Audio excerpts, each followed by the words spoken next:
Or the lead pipe? With all these mysteries and more, the gang decided to split up and look for clues. Be sure to comment your prediction of who did it, where, and with what, and then... Wait a second. Onto the chase sequence! Eventually they got away, and they decided to set a trap to catch the culprit.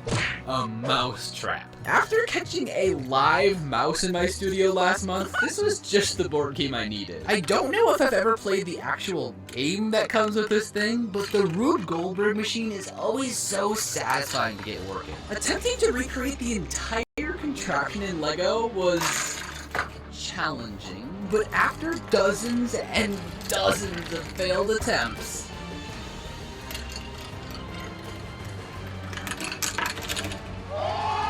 now let's find out who this monster really is. Mr. Green? That's right. He did it in the lounge with the knife, and he would have gotten away with it too if it weren't for those meddling civilians. Now, what do you have to say for yourself, young man?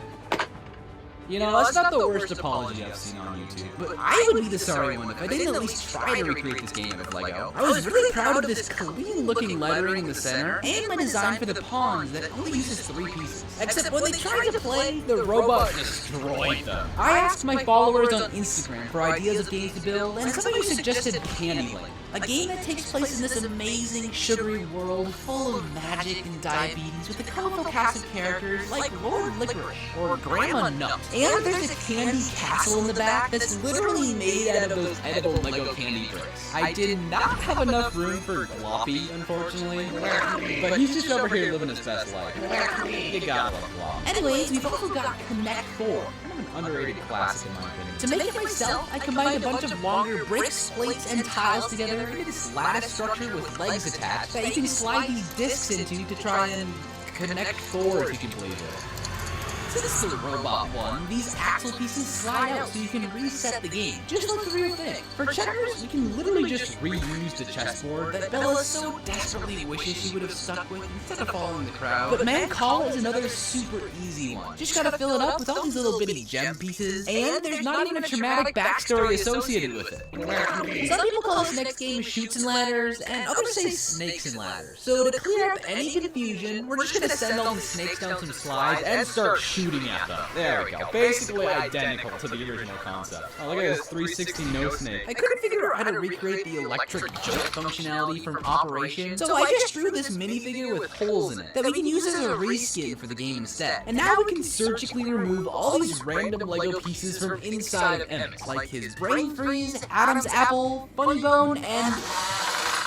yeah, we're gonna give that one to the robot. Okay, I want Bella's house to be a mix between board games and soccer. And this table foosball set is a perfect start. Ignoring the fact that you can get a real foosball table for much cheaper, this set is actually kind of cool. And it's fun to compare to this old soccer board game set from the early 2000s, which has spring-loaded players compared to the rods on the foosball. Honestly, I still prefer this one. But we've got the perfect goalie uniform here for Garrett to face off against the robot's team and actually win? But obviously we can't just plop an official set in our city as is. I'll just steal these big tile pieces and build up my own stadium. Goals, bleachers filled with familiar faces, and lights to put here instead. And we can decorate it with some of the different board games we've built so far, including Gloppy, of course. You know what? Comment Gloppy down below. He deserves that. But trying to build this next game is actually a really big risk.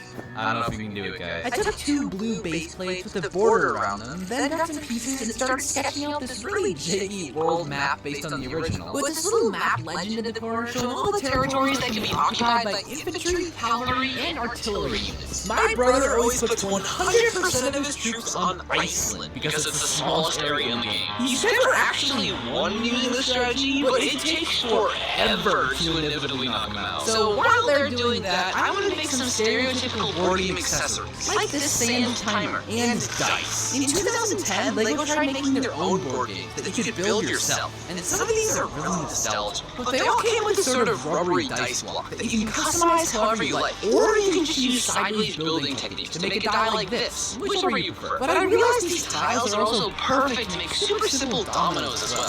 And for cards, not only did LEGO make these really big scale ones that came with a gesture guide, they legit just made their own real-life playing cards that are actually super cool. To make my own cards, I went ahead and grabbed a couple big plate pieces to add some details on for hearts, spades, diamonds, and clubs if you want to play Go Fish or something. I'm not sure why exactly I made this card, but hopefully it won't come back later to haunt me or anything like that. And for face cards, the Queen of Hearts minifigure actually got her own specialty-made card in this LEGO set. But because so many of you picked that random Uno reverse card in my Disney video instead, I also designed this brick-built version of the classic counter to literally anything in life, be it insults, speeding tickets, or even yellow cards in football. Wait, let me remake that meme real quick.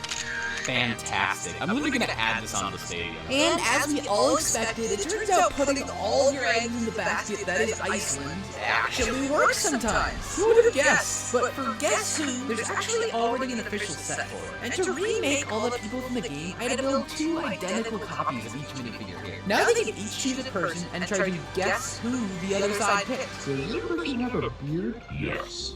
Twister is a game that's already quite painful, but I'm cranking things up to 11 by dumping piles of LEGO bricks on each of the colored circles. Now something like left hand on red or right foot on blue is likely to put you in the hospital.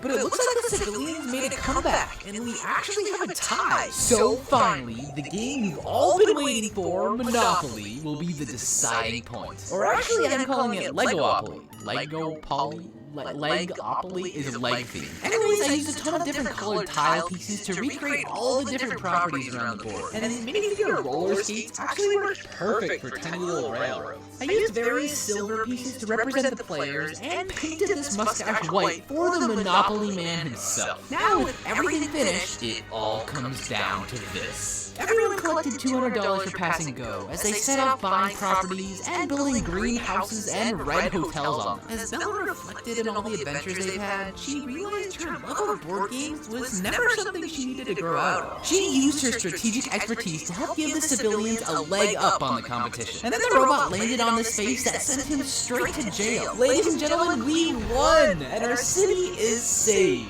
I hope that watching me turn all these board games into LEGO helped you to not feel bored. Let me know what we should name this guy for next time. And... oh no.